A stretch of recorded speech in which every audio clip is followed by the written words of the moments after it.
Here we are on our page content for our first test page. Let's just preview that page. We can preview the page here if we've made some changes, or we can just view the page using this button. There we go, we have a page title and 2 paragraphs. In the right hand side we have a demonstration sidebar.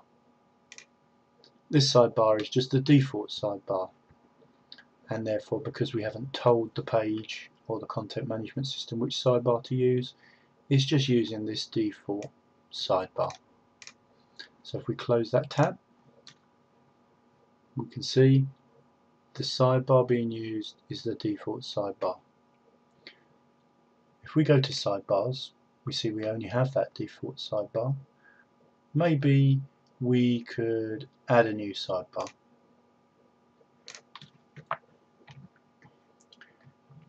We call that second sidebar, and we'll click into the content area, and let's just paste some text and put a title in for the sidebar. This is the sidebar title. Click enter, and I'm just going to paste some text in that I got from another document, and I'm going to insert it, and let's make the title a heading 3. You wouldn't typically use heading 1 because that would be the main title of the page, and this is in the sidebar. So let's just publish that sidebar, our second sidebar, and if we go back to our page, we go to pages, we find our page, we can change our sidebar from the default sidebar to the second sidebar, and we'll update the page. Now if we want to view that page again, we click the button and we see that we now have a different sidebar for this page. This is the new sidebar that we've set up called sidebar 2, and it's fairly straightforward to switch and swap between sidebars. Let's close that,